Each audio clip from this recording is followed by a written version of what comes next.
എല്ലാവർക്കും നമസ്കാരം. ഇന്നത്തേത് വളരെ സോഫ്റ്റും ടേസ്റ്റിയുമായ ഇഡ്ഡലിയുടെ റെസിപ്പിയാണ്. എങ്ങനെ ഉണ്ടാക്കുന്നത് നോക്കാം. അരക്കപ്പ് ചെറുപയർ പരിപ്പ് എടുത്തിട്ടുണ്ട്. ഇത് ബൗളിലേക്ക് ഇടാം. കൂടെ തന്നെ 1/4 ടീസ്പൂൺ ഉലുവ. നന്നായി കഴുകിയ ശേഷം 2 മണിക്കൂർ കുതിരാനായി വയ്ക്കാം.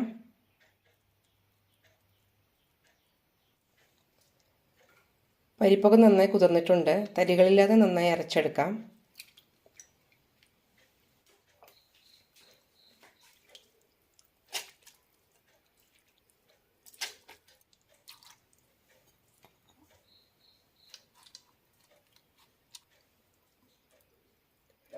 നന്നായി അരിഞ്ഞിട്ടുണ്ട്. ഇനി ഇതൊരു ബൗളിലേക്ക് മാറ്റാം.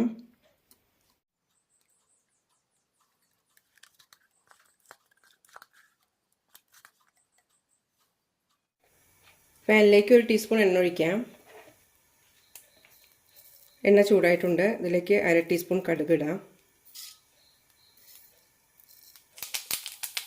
കടുക് പൊട്ടാൻ തുടങ്ങിയിട്ടുണ്ട്. ഇതിലേക്ക് ഒരു നുള്ളു ജീരകം ഇടാം.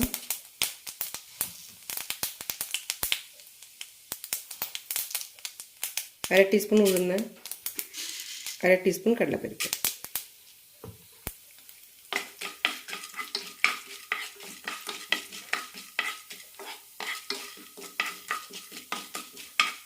പരിപ്പുകൾ ചോക്കുമ്പോൾ റവ ഇടാം.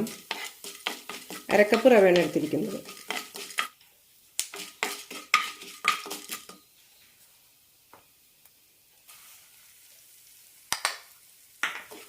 വറുത്ത റവയാണ് എടുത്തിരിക്കുന്നത്. അതുകൊണ്ട് തന്നെ നന്നായി ചൂടായാൽ മതി. വറുക്കാത്ത റവയാണെങ്കിൽ നന്നായി വറുത്തെടുക്കണം.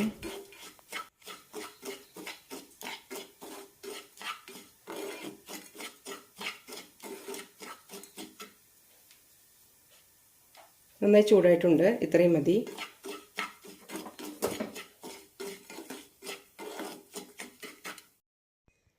കുറച്ച് തണുക്കുന്നതിനായി പരത്തി വയ്ക്കാം. മാവ് മിക്സ് ചെയ്തെടുക്കാം. ചെറിയ ചൂടോട് കൂടിയാണ് റവ ഇടുന്നത്.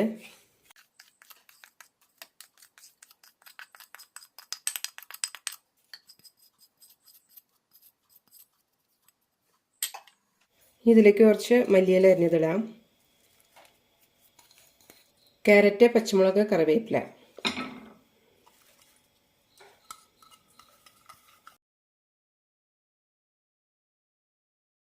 മൂന്ന് ടേബിൾ സ്പൂൺ അധികം പുളിയില്ലാത്ത തൈര്. മാവിന് ആവശ്യമുള്ള ഉപ്പിടാം.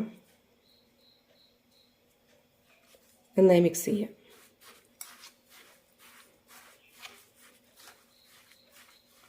ഇഡ്ഡലി മാവിൻ്റെ കൺസിസ്റ്റൻസിയാണ് വേണ്ടത്.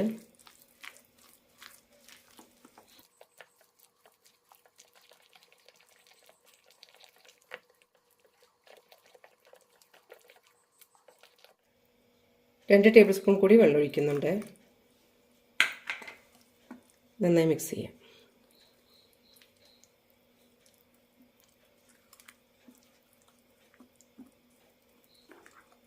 ഈ സമയത്ത് ഉപ്പ് ഒന്നുകൂടി ചെക്ക് ചെയ്ത് നോക്കാം. ഇതിപ്പോൾ കറക്റ്റായിട്ടുണ്ട്. ഇനി ഇതിലേക്കൊരു 1/4 ടീസ്പൂൺ അപ്പസോഡ ഇടാം. കൂടെ തന്നെ ഒരു ചെറിയ നാരങ്ങയുടെ ജ്യൂസ് ഒഴിക്കാം. നന്നായി മിക്സ് ചെയ്യാം.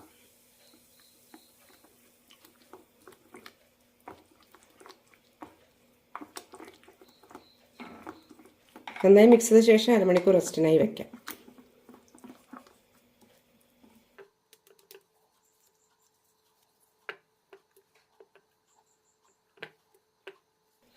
അടച്ചു വയ്ക്കാം.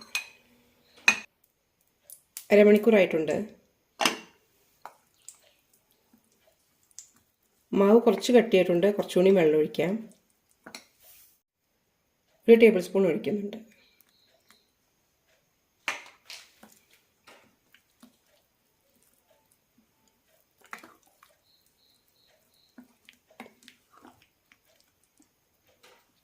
ഇത്രയും മതി. ഇനി തട്ടുകളിലേക്ക് ഇഡ്ഡലി ഒഴിക്കാം. തട്ടുകളിലെല്ലാം എണ്ണ തേച്ച് വെച്ചിട്ടുണ്ട്. ഇഡ്ഡലി ചെമ്പിൽ വെച്ച് ചൂടാക്കിയതിന് ശേഷം മാവ് ഒഴിക്കാം. തട്ട് ചൂടായിട്ടുണ്ട്. മാവ് ഒഴിക്കാം. ഇഡ്ഡലി പെട്ടെന്ന് വിട്ട് വരാനുള്ള ട്രിക്കാണിത്. ഈ ഒരു അളവിൽ മാവ് ഒഴിച്ചാൽ മതി. കൂടുതൽ ഒഴിച്ച് കഴിഞ്ഞാൽ നന്നായി പൊന്തി വരും.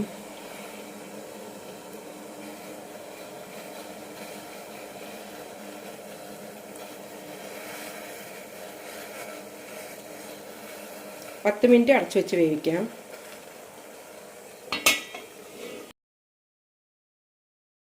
ഇഡലി വെന്തോ നോക്കാം.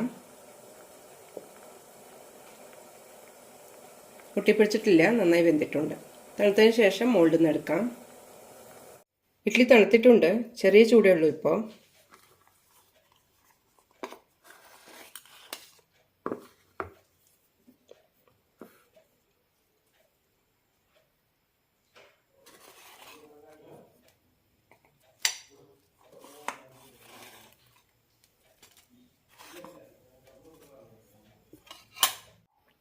ഇഡ്ഡലിയുടെ കൂടെ ഏത് ചട്നി വേണമെങ്കിലും സെർവ് ചെയ്യാം.